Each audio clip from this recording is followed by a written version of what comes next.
Bien, bonjour à tous ceux qui se joignent à nous.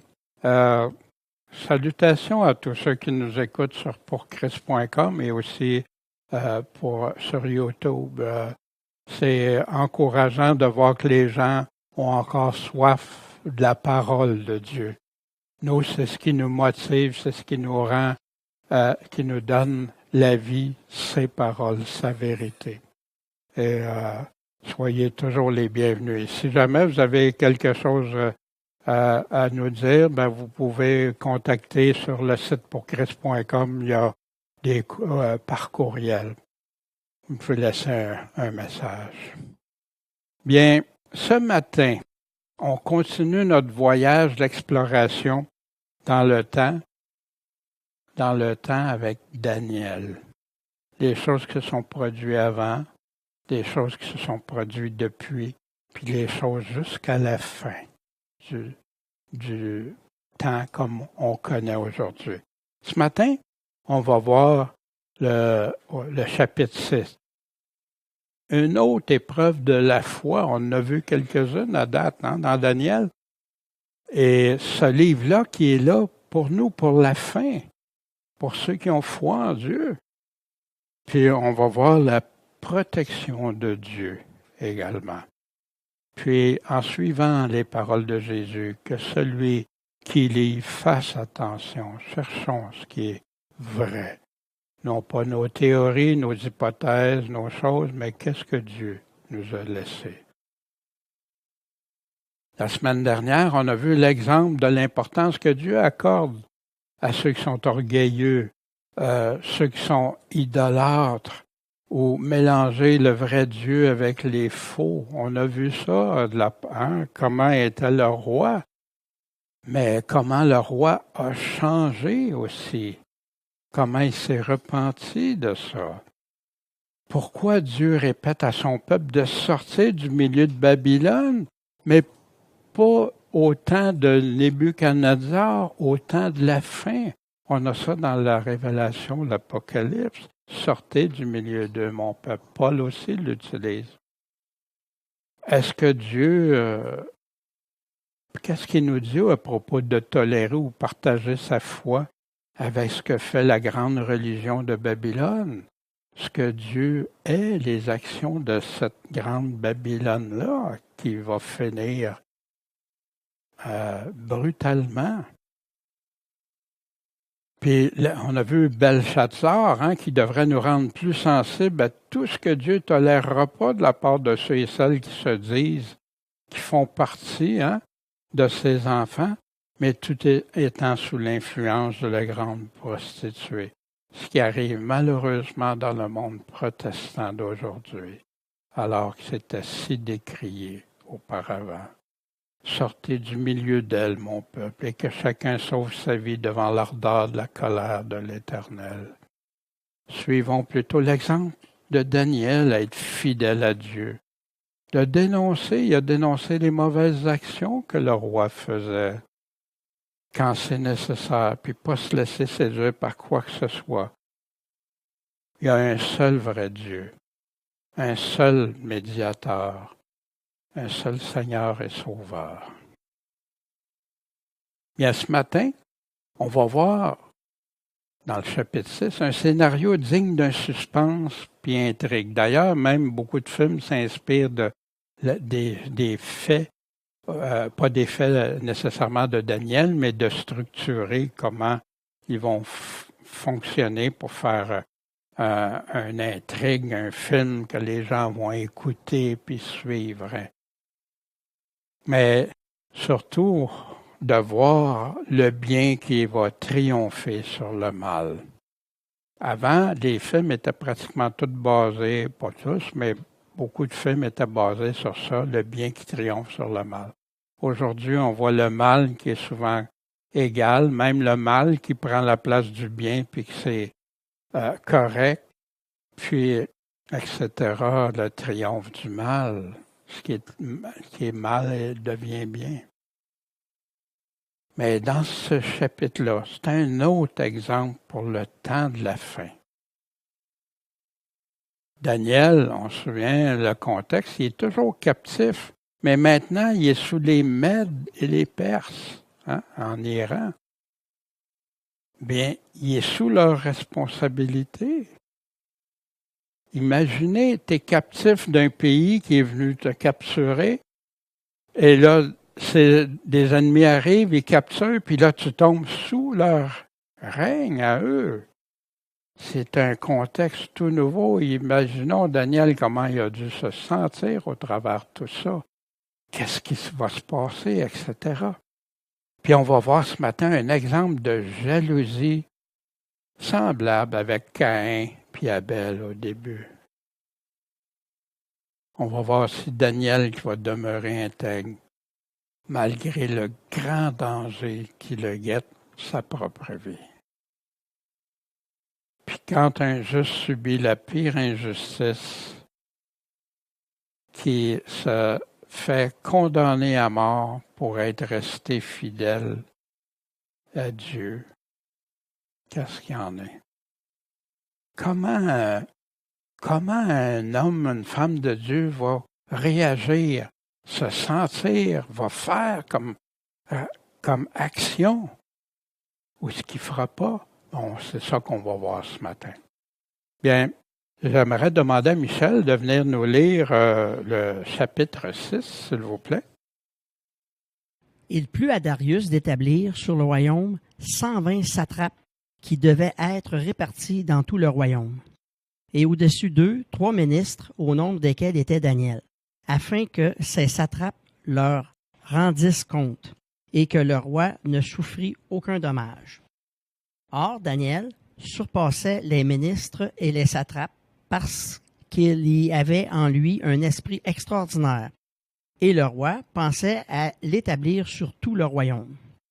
Et les ministres et les satrapes cherchaient une occasion d'accuser Daniel au sujet des affaires du royaume, mais ils ne purent trouver aucune occasion, ni aucune malversation, car il était fidèle, et il ne se trouvait en lui ni faute ni malversation. Ces hommes dirent donc: nous ne trouverons point d'occasion contre ce Daniel, à moins que nous n'en trouvions contre lui dans la loi de son Dieu.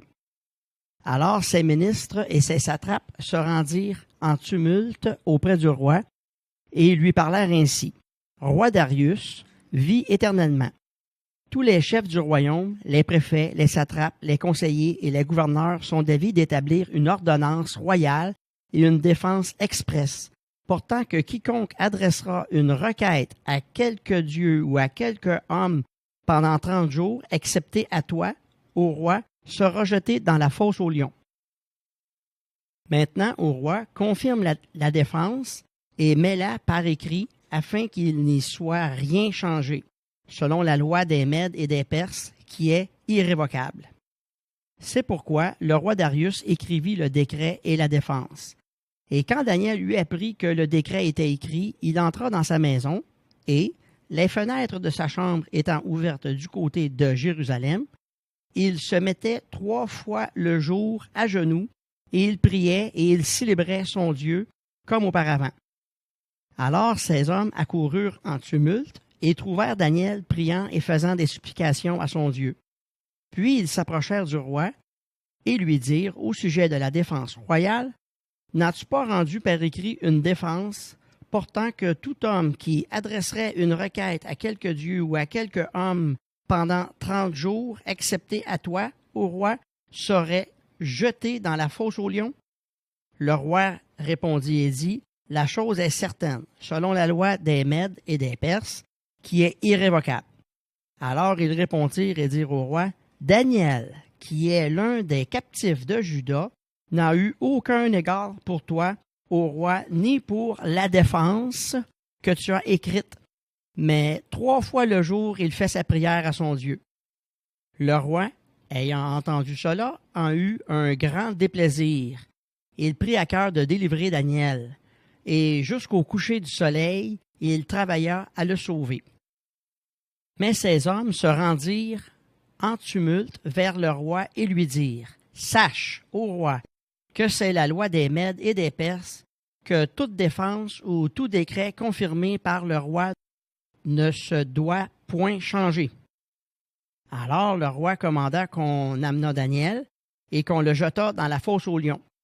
Le roi prit la parole et dit à Daniel, « Puisse ton Dieu, que tu sers sans cesse, te délivrer lui-même. » Et on apporta une pierre qui fut mise sur l'ouverture de la fosse, et le roi la scella de son anneau et de l'anneau de ses grands, afin que rien ne fût changé à l'égard de Daniel.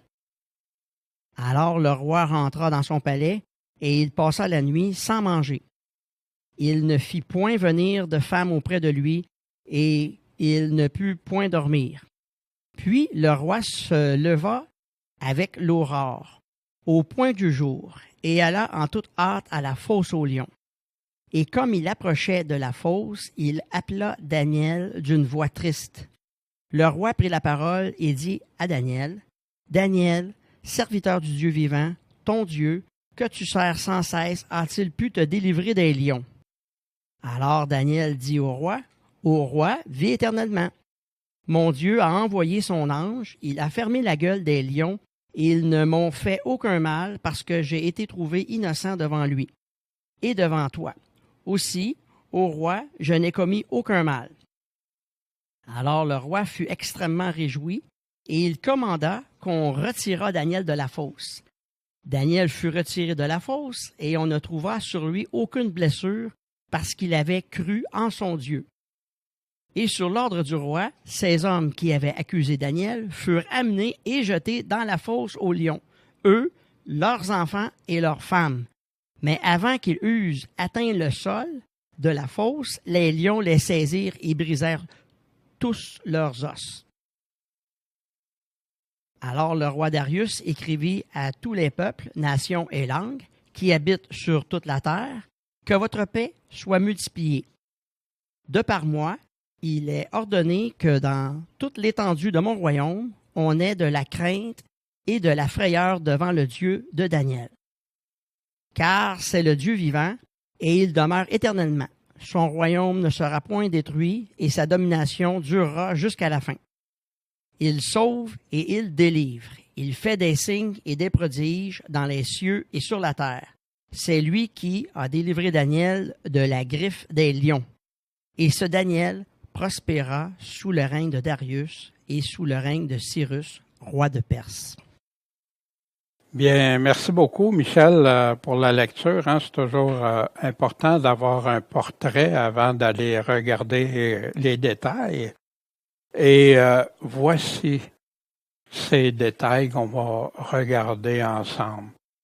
Souvent en se posant les questions clés, qui parle, de quoi il parle, pourquoi il dit ça, quand est-ce qu'il dit ça, etc. Bien, au verset 1. Il plut à Darius, le nouveau roi de Daniel, d'établir sur le royaume 120 satrapes qui devaient être répartis dans tout le royaume. Et au-dessus des deux autres, 3 ministres, au nombre desquels était Daniel, afin que ces satrapes leur rendent compte, puis que le roi souffre d'aucun dommage.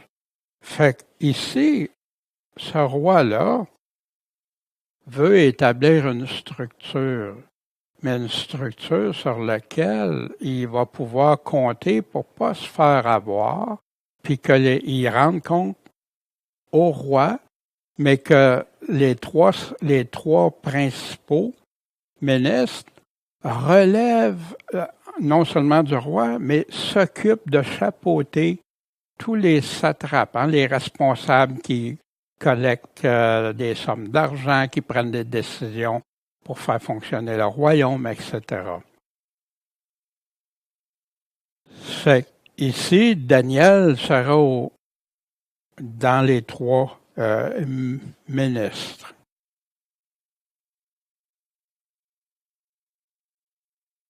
Or, Daniel, lui, surpassait les ministres et les satrapes. Pourquoi?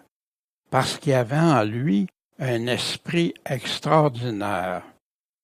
Ça, on voit ça souvent.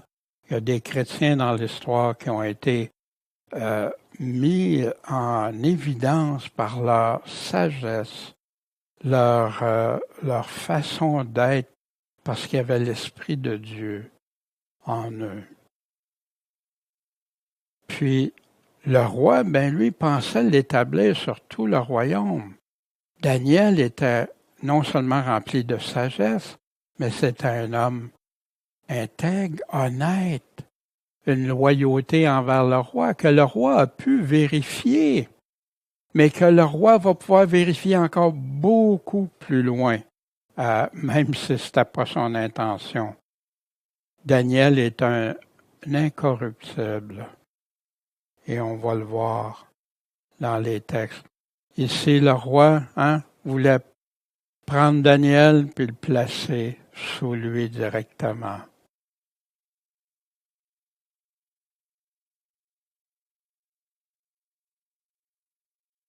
Mais les ministres, les satrapes, eux autres, quand ils ont appris ça, parce que le roi a sûrement consulté, parlé avec les gens, ils ont appris, en tout cas, qu'ils cherchaient une occasion, et puis ils cherchaient une occasion d'accuser Daniel au sujet des affaires du royaume. On le veut pas, on veut pas dépendre de lui. On veut trouver une façon, puis on va le dénoncer dans quelque chose de mal qu'il fait pour le royaume. Fait que comme ça, le roi le placera pas, là. Mais ils n'ont pas pu trouver aucune occasion de le faire. Aucune malversation. C'est un incorruptible, Daniel. Il était fidèle, puis il se trouvait en lui ni faute, ni malversation. Fait que là, il se ramassait, on pourra pas vraiment aller l'accuser. Leur jalousie, comme Caïn qui a été jaloux d'Abel quand il a fait l'offrande à Dieu, les événements sont différents, mais c'est la même souche dans le fond du cœur de l'homme. Fait que donc, ces hommes ont dit, on ne trouvera pas d'occasion contre ce Daniel, à moins qu'on en trouve contre lui dans la loi de son Dieu. Parce que lui, il y a une loi qui n'est pas pareille comme les autres. Fait que là, on va essayer d'aller le coincer dans ça. Il faut qu'on trouve quelque chose si on veut réussir. Alors, ces ministres et ces satrapes, fait qu'on sait qu'il était au moins 122 à se réunir ensemble, se rendent en tumulte auprès du roi. Puis, en tumulte, avec tambour et trompette, puis là, ça fait du bruit, qu'est-ce qui se passe? Puis, le roi qui est là, tout à coup, les 122 arrivent devant lui. Fait que là, tous les chefs du royaume, les préfets, les satrapes, les conseillers, puis les gouverneurs, fait que donc, c'est encore plus de monde qui sont avec lui. Vous voyez comment, déjà 122, c'est wow, tu sais, mais là, mettre tout ça. Fait que là, il dit, ils sont d'avis d'établir une ordonnance royale puis une défense express. Fait que là, ils prennent toutes les autres, puis ils disent, ils sont tous d'accord. Déjà là, en partant, c'est un mensonge. Parce que Daniel fait partie de ces gouverneurs, Daniel fait partie des ministres, mais il n'est pas consulté dans ça. Il n'est pas dit. Fait qu'ils sont tous d'avis là, d'établir une ordonnance royale puis une défense express, portant que quiconque adressera une requête à quelque dieu ou à quelque homme pendant 30 jours, excepté à toi, ô roi, sera jeté dans la fosse aux lions. Imaginez, le roi commence, il a établi ses gens, puis là, ces personnes-là, puis là, il dit, tout le monde est d'accord, là, même tous ceux qui sont partout, là, ils sont tous d'accord avec ça, que c'est toi notre roi, c'est toi l'être suprême pour nous, c'est toi, roi, toi. Fait que le roi, hein, wow, c'est tentant, là. Ils sont même prêts à me rendre indispensable l'autorité suprême. Maintenant, au roi, confirme la défense, que c'est défendu de prier et de faire une demande à qui que ce soit, sauf à toi, mais là par écrit, pour qu'il n'y ait rien qui soit changé selon la loi des Mèdes et des Perses, qui est irrévocable, parce que quand il y avait des lois d'établi, tu ne peux plus la changer. C'est pourquoi le roi Darius a écrit le décret puis la défense. Le piège est en place. Le roi, volontaire à le mettre en place, mais sans réaliser qu'il vient de se faire avoir, se faire séduire. Puis comment il a été séduit par la flatterie, par une stratégie brillante, mais pas la brillante selon la lumière du Seigneur, brillante selon le malin pour faire le mal. Fait que Daniel, lui, qui n'était pas présent à ces rencontres-là, bien sûr, il apprend que le décret était écrit. Fait que Daniel est au courant de tout ça. Daniel est resté. OK, c'est ça, Seigneur, c'est ça. Moi, je vais me confier en toi. Il apprend qu'il était écrit, fait que comment il va réagir? Que là, s'il prie quelqu'un d'autre que le roi, il va se faire jeter dans la fosse aux lions. Sa vie est là. Wow! Qu'est-ce qu'il va faire? Daniel, va-t-il rester intègre à Dieu ou il va changer son intégrité pour obéir à des directives d'hommes? Et au contraire, il rentre dans sa maison. Puis les fenêtres de sa chambre étant ouvertes du côté de Jérusalem. Pas de cachette là-dedans. Pas de je vais faire ça.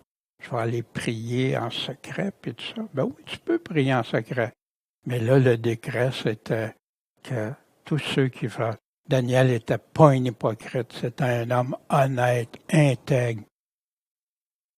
Je ne ferai pas un hypocrite pour faire semblant.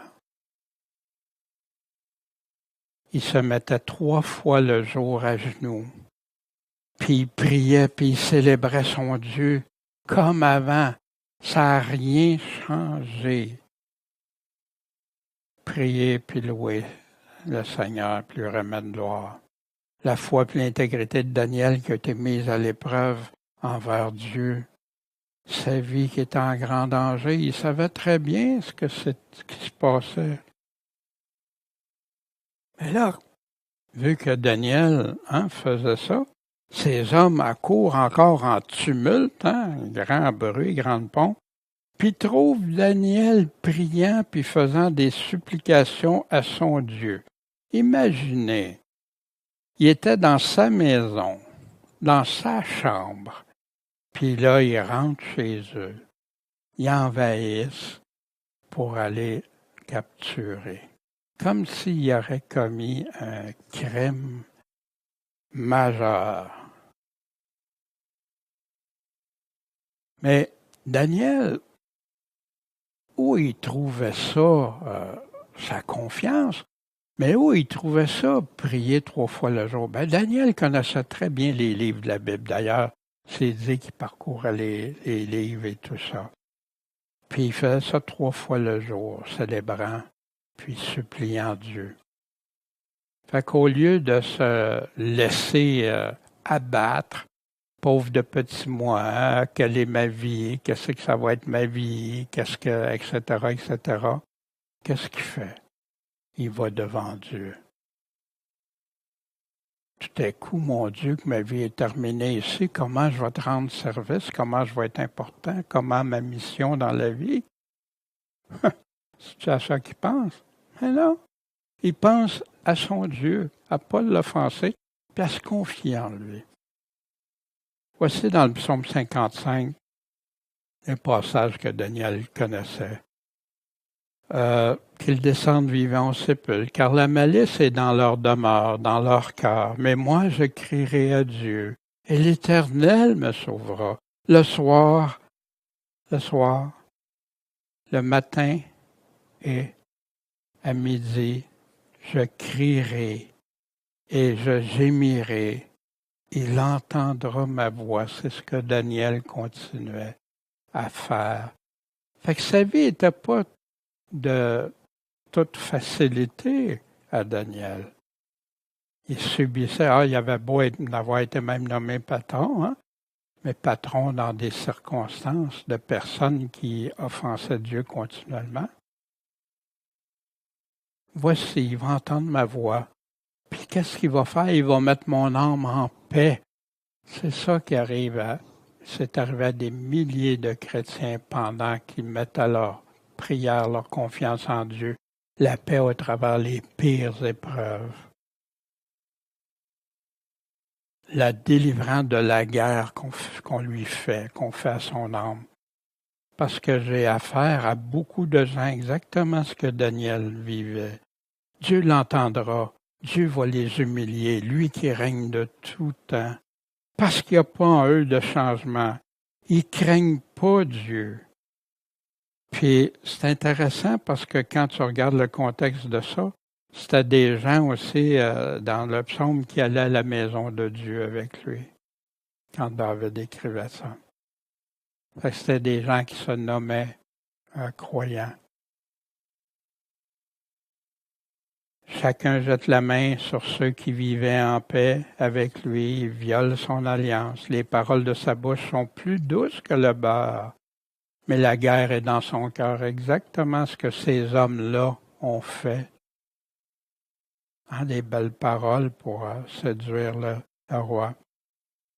Mais ce sont des épées nues. Décharge-toi de ton fardeau sur l'Éternel et il te soutiendra. C'est ça que Daniel faisait.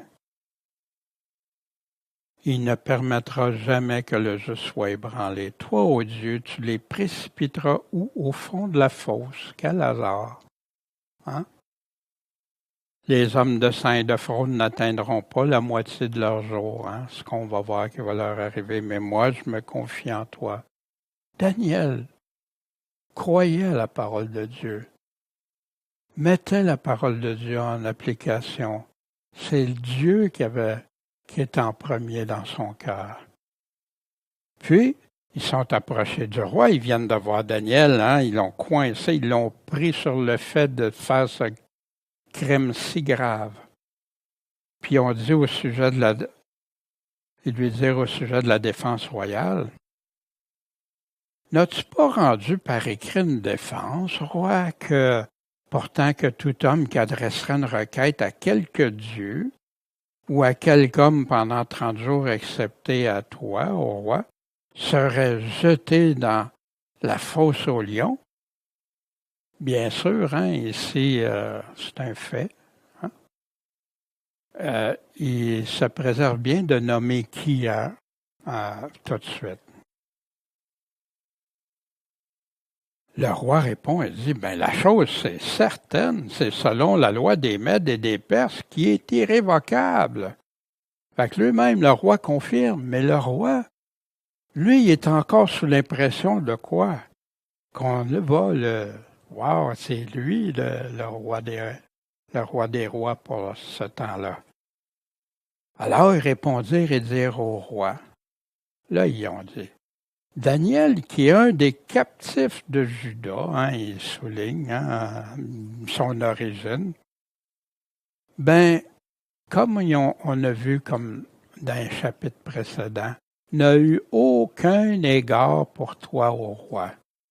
Y a-t-il quelque chose qui vient chercher dans le cœur des gens quand ils se fichent de toi, ils se moquent de toi, quand il n'y a pas de respect pour toi, il n'y a pas rien.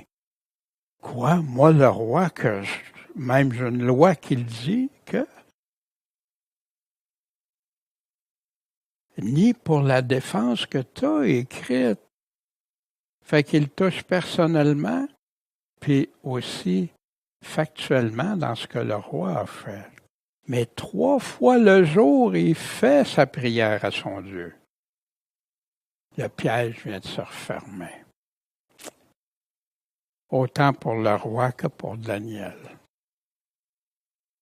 Le roi, quand il a entendu ça, il a eu un grand déplaisir. Puis il a pris à cœur de délivrer Daniel. C'était le roi, mais il était coincé avec sa propre loi, puis la loi des Mèdes et des Perses. Il a tout tenté, qu'on voit dans le texte. Et jusqu'au coucher du soleil, il a travaillé, il a essayé de toutes les façons possibles d'annuler ça, de faire en sorte que Daniel n'aille pas dans la fosse au lion. Mais où est Dieu pour Daniel dans ce temps-là? Hein? Daniel est menacé, puis on ne voit pas Dieu. On va le voir dans les passages suivants. Mais ces hommes se rendent en tumulte vers le roi. Hey, ils apprennent que le roi il essaye de contrecarrer leur complot, leur plan machiavélique. Fait que là, avec tumulte, il lui dit « Sache au roi que c'est la loi des Mèdes et des Perses que toute défense ou tout décret confirmé par le roi ne doit pas se changer. » Et là, ils deviennent arrogants. Et ils sont arrogants envers le roi. Comme vous vous souvenez avec Pilate, quand les chefs religieux lui ont dit « Tu te fais ennemi de César. Hein? » Ils vont chercher des points. Oui, les faits sont là, mais qui s'en servent pour amener la manipulation qui est en arrière. Alors, le roi n'a pas eu d'autre choix. Il n'a pas le choix. Il a commandé qu'on emmène Daniel puis qu'on le jette dans la fosse au lion. Puis le roi prit la parole et dit à Daniel, « Daniel, puisse ton Dieu, que tu sers sans cesse, que tu n'arrêtes pas, tu persévères, tu ne lâches pas, même dans tous les menaces qu'il pourrait y avoir, mais qu'il puisse te délivrer lui-même. » L'espoir de cet homme qui avait non seulement du respect, de l'attachement pour Daniel, mais de l'amour envers cet homme-là, envers Daniel le bien-aimé, hein, que Dieu appelle son bien-aimé. Daniel était spécial aux yeux du roi. Puis on y apporte une pierre qui a été mise sur l'ouverture de la fosse, hein, un peu comme avec Jésus, hein, après, dans le tombeau. Et le roi le scella de son anneau. Mais pas juste son anneau. L'anneau de ses grands. Ça veut dire que même si le roi aurait décidé d'aller sortir Daniel puis remettre son anneau dessus, il peut. Non, ça prenait les grands. Tout le monde était là, témoin, puis tout ça. Fait que, afin que rien soit changé à l'égard de Daniel, qu'il n'y ait pas rien qui puisse le sortir de là. Il est fait, il est coincé, puis il va mourir. C'était ça. Notre plan marche. Wow! Alors le roi rentre dans son palais et il a passé la nuit sans manger. Il n'a pas fait venir de femme auprès de lui. Il n'a pas pu dormir. Ce roi-là avait un attachement profond. Hein? Puis quand tu fais ça, c'est parce que tu as des grands tourments à l'intérieur de toi par rapport à la situation d'un ami, d'un frère, d'une sœur, de quelqu'un que tu considères beaucoup. Puis le roi se lève avec l'aurore, hein, il fait encore là, noir, là, c'est pas le soleil commence à se lever au point du jour, puis elle a en tout hâte à la fosse aux lions. Il avait pensé à ça toute la nuit. Puis comme il approchait de la fosse, il n'était pas arrivé à la fosse, il a appelé Daniel d'une voix triste. Il était affecté. Le roi prend la parole puis dit à Daniel, « Daniel, serviteur du Dieu vivant. » Il reconnaît que Dieu est vivant. C'est lui le vrai Dieu, c'est lui la vie. Ton Dieu que tu sers sans cesse, a-t-il pu te délivrer des lions?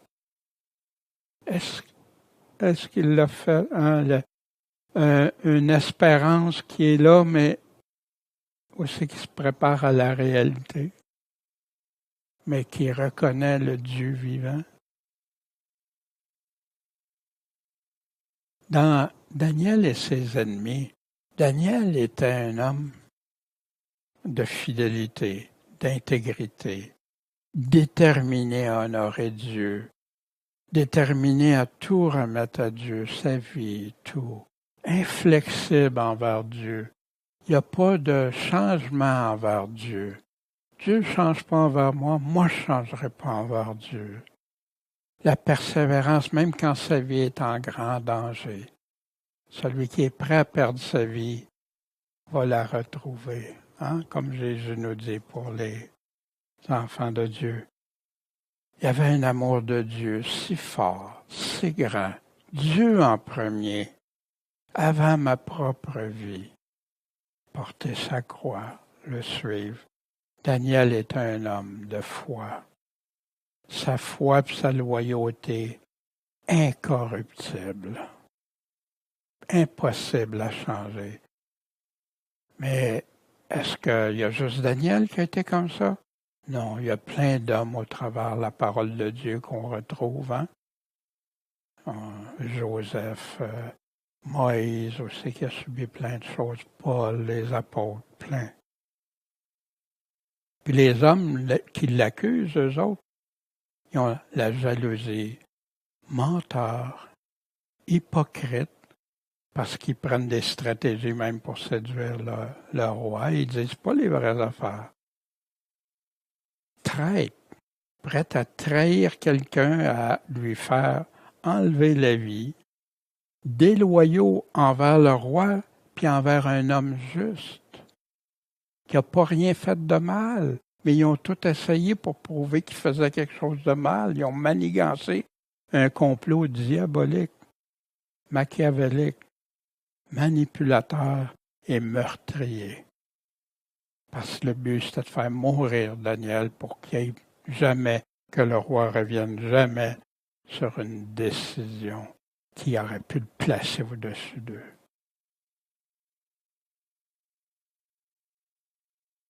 Fait après que le roi lui ait demandé, ton Dieu, as-tu pu te sauver? J'imagine le roi, quand il a entendu la voix de Daniel.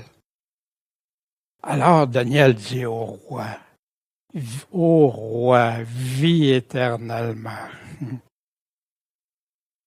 Mon Dieu a envoyé son ange, puis a fermé la gueule des lions, ces lions affamés, qui normalement dévoraient tout ce qu'on leur apportait, des lions qu'on gardait pour ces circonstances-là. Mais ils m'ont fait aucun mal. Mais pourquoi ils m'ont fait aucun mal? Parce que j'ai été trouvé innocent devant Dieu. Innocent, j'étais pas coupable, j'étais juste. Et devant toi aussi, ô roi, je n'ai commis aucun mal. Alors le roi fut extrêmement réjoui. Hein, si on se place à place du roi, puis quand on apprend que quelqu'un a été sauvé de quelque chose, ou même des fois de la maladie grave ou une circonstance, un accident ou quelque chose, puis qui ont été, wow, on est si contents que Dieu les ait préservés, protégés. Et il commanda qu'on retire Daniel de la fosse. J'imagine, sortez-moi là de là, sa presse. Daniel fut retiré de la fosse. Mais là, on regarde, mais il n'y a aucune blessure. Il n'y a aucune blessure, comme les 3 amis dans le feu, hein? Il n'y avait rien. Pourtant, c'est impossible. Les lions affamés, ben non. Pourquoi? Parce qu'ils avaient cru en qui? En son Dieu. Pleine confiance.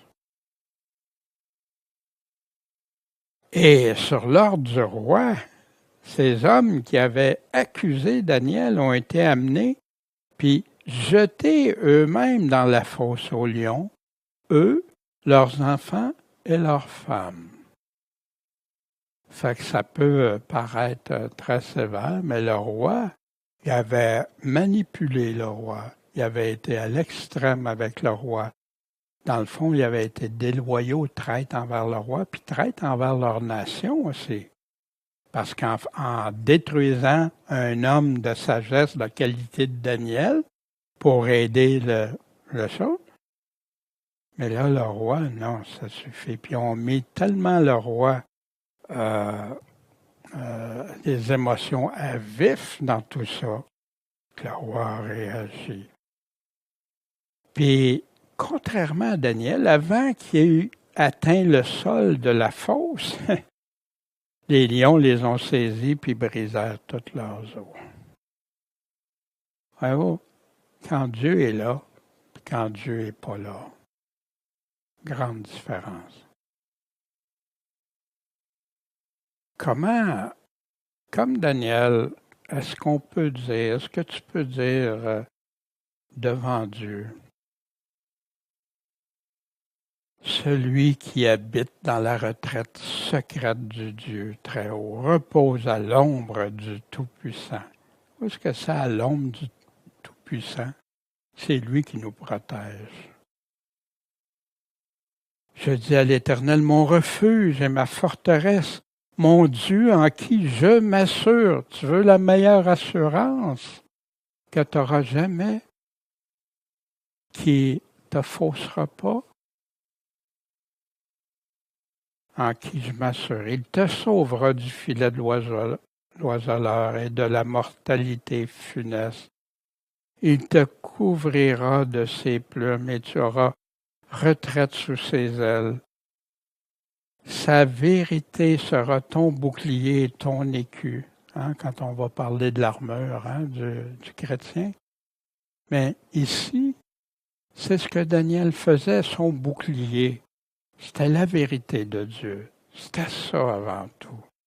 Tu craindras pas les terreurs de la nuit, ni la flèche qui vole le jour, ni mortalité qui marche dans les ténèbres, ni la destruction qui ravage en plein midi, en tout temps, qui en tombe 1000 à ton côté puis 10 000 à ta droite, ça t'atteindra pas.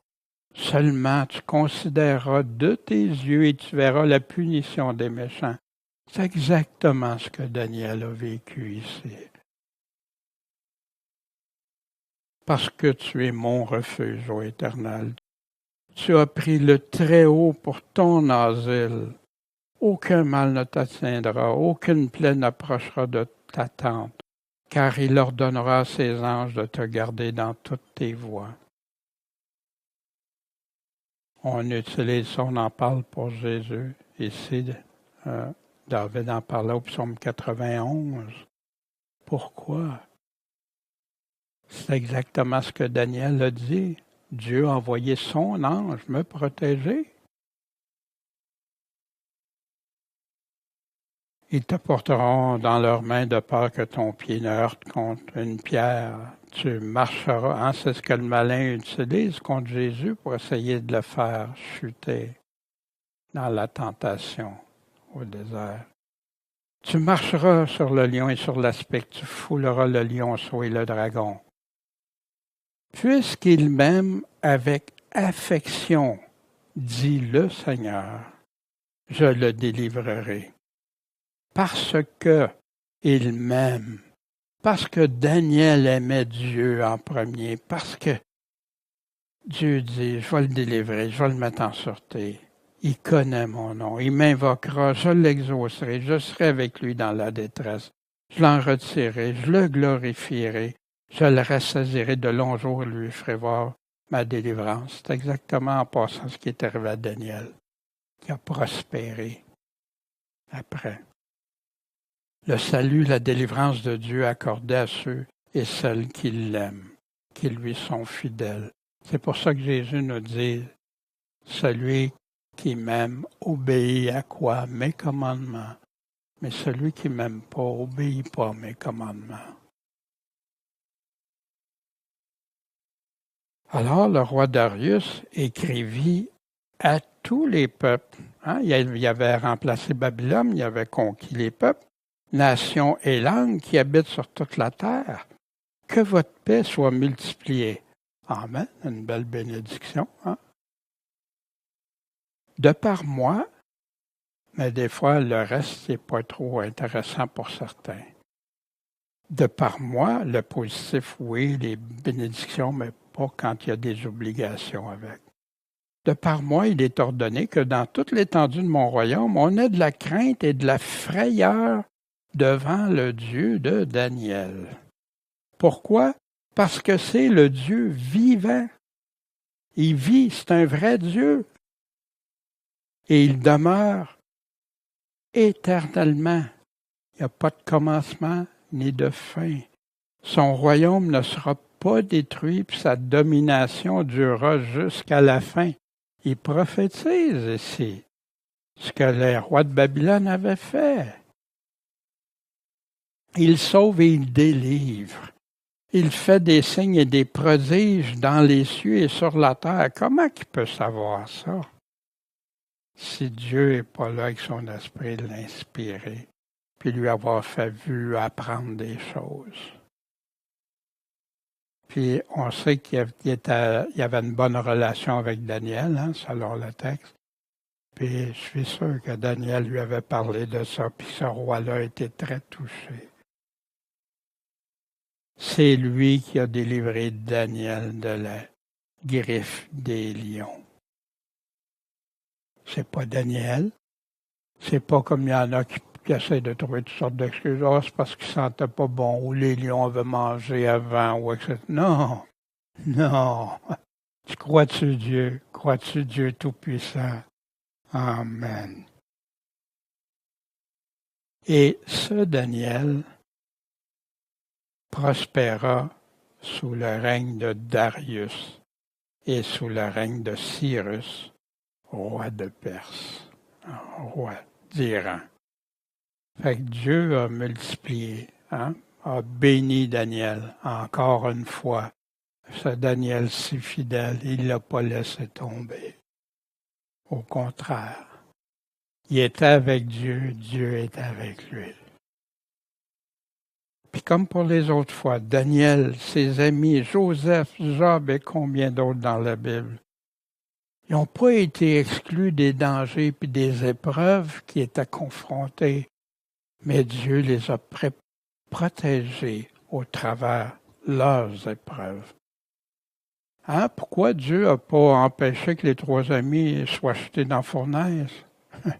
Parce que Dieu démontre sa puissance encore bien plus grande après. Pourquoi Dieu n'a pas empêché que Daniel soit jeté? Il aurait pu s'arranger pour dénoncer le complot ou les affaires. Non. Dieu attend que ses enfants lui fassent totalement confiance.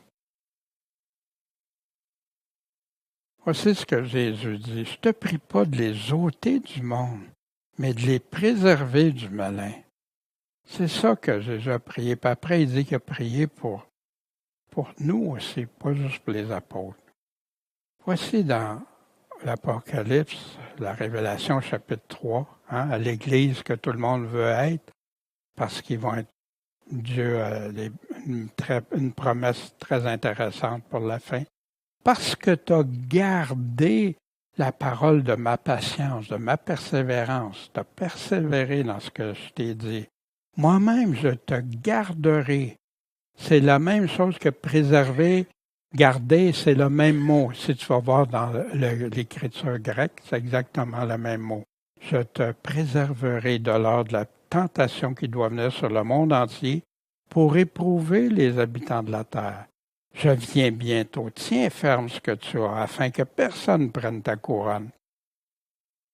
Il fait une promesse.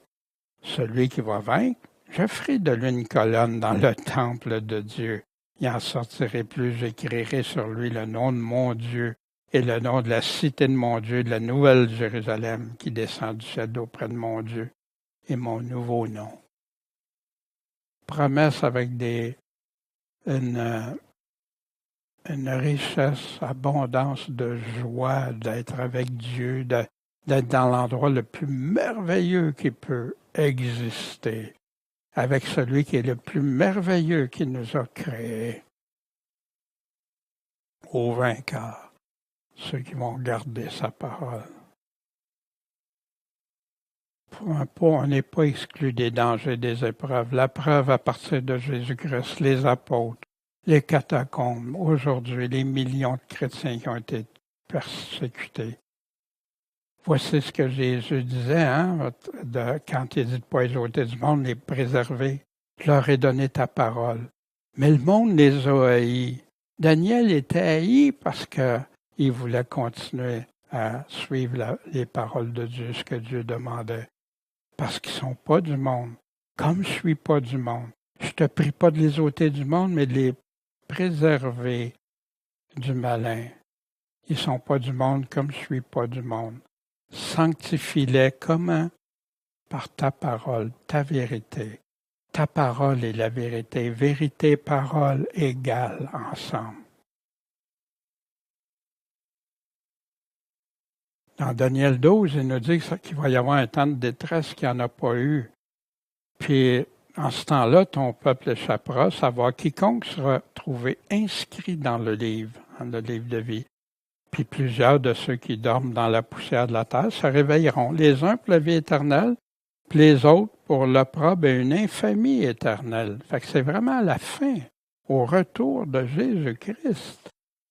Puis ceux qui auront été intelligents selon Dieu, brilleront comme la splendeur de l'étendue.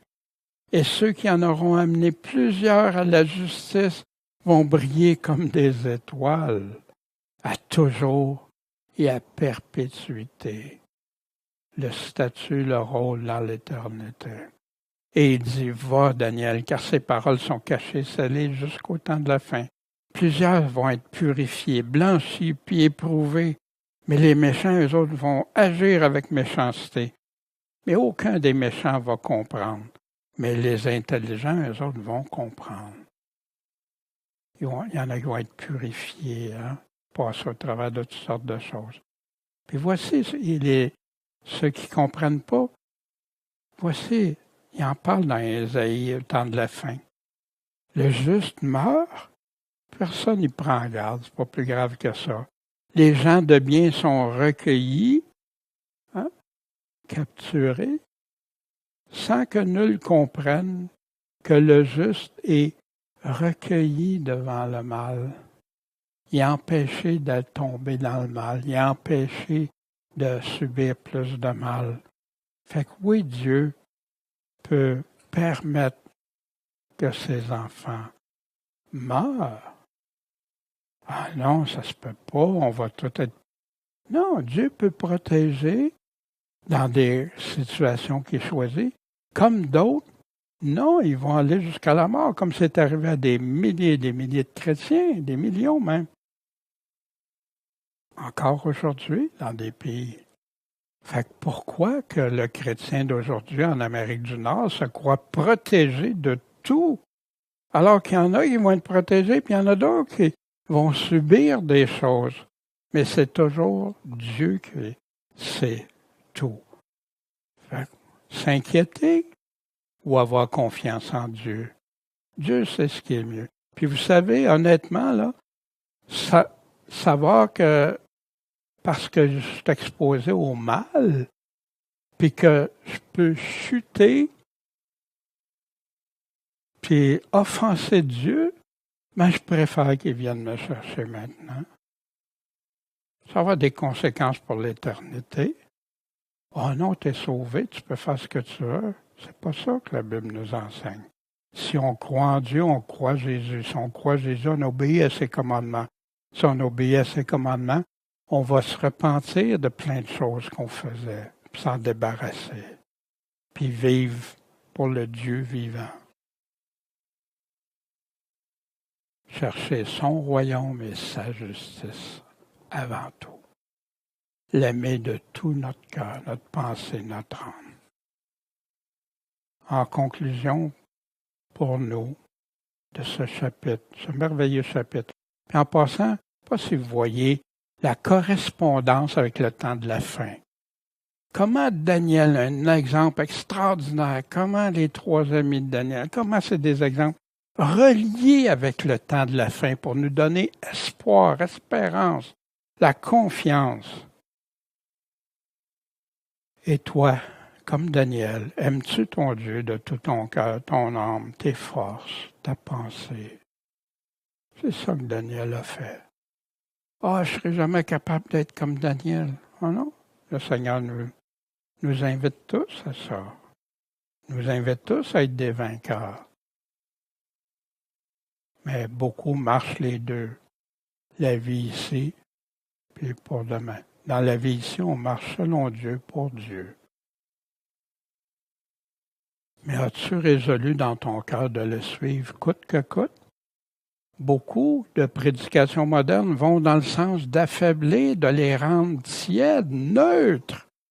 Ben non, n'aie pas peur, tu vas tout être enlevé, parti. Tu n'auras pas à subir ça ou à faire des choix pour la marque de la bête. Alors que la Bible elle-même nous dit, Jésus n'a jamais dit qu'il venait en 2 fois son avènement. C'est toujours un avènement. Puis il dit que, comme au temps de Noé, c'est arrivé le même jour, sauvé, puis les choses. Au temps de Lot, le même jour.